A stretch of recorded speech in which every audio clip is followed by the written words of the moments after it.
नमस्कार मंडळी, स्वागत आहे तुमचं आमच्या चॅनलमध्ये। आवाज महामुंबईचा, शोध बातमीचा, कौल मनाचा। चला तर मग आमचे चॅनल लाईक करा, शेअर करा आणि सबस्क्राइब करा। धन्यवाद। पहिल्याच पावसात उरणच्या रेल्वे स्थानकाची ऐसी की तैसी। रेल्वे स्थानकातील प्रवाशांना पुन्हा एकदा तरण तलावाचा अनुभव। भुयारी मार्ग जलमय। उरण तालुक्यात विकासाची मोठी ग्वाही दिली जात असली तरी पहिल्याच पावसाने त्या दाव्यांची पोलखोल केली आहे। पावसाची सुरुवात होताच उरण आणि द्रोणगिरी रेल्वे स्थानकातील भुयारी मार्ग पुन्हा एकदा पाण्याखाली गेल्याने प्रवाशांना अक्षरशः तरण तलावाचा अनुभव आला। परिणामी अनेकांना जीव धोक्यात घालून थेट रेल्वे रुळावरून चालत स्थानक गाठावे लागले। त्यामुळे रेल्वे प्रशासनाच्या नियोजनावर आणि विकास कामांच्या गुणवत्तेवर गंभीर प्रश्नचिन्ह निर्माण झाले आहे। मंगळवारी सुरू झालेल्या पहिल्याच पावसात द्रोणगिरी रेल्वे स्थानकाच्या भुयारी मार्गात गुडघाभर पाणी साचले।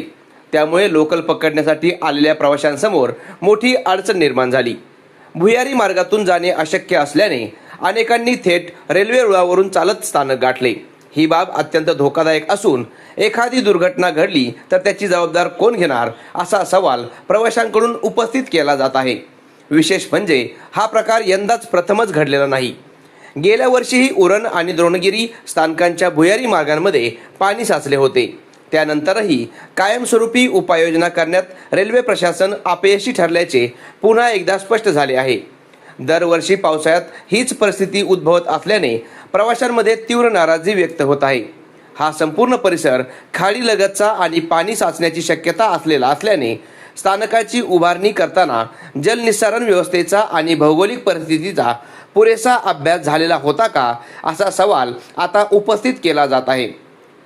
जर नियोजन योग्य झाले असते तर पहिल्याच पावसात अशी परिस्थिती निर्माण झाली नसती अशी प्रतिक्रिया नागरिक व्यक्त करत आहेत। उरण तालुक्यात 2024च्या विधानसभा निवडणुकांपूर्वी लोकल रेल्वे सेवा सुरू करण्यात आली।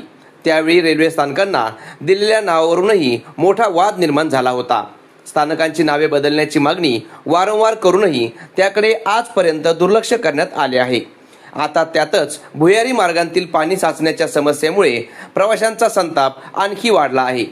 दररोज हजारो प्रवासी या मार्गाने प्रवास करतात, मात्र सुरक्षित आणि सोयीस्कर प्रवासाची हमी देण्यात रेल्वे प्रशासन अपयशी ठरत असल्याचे चित्र आहे।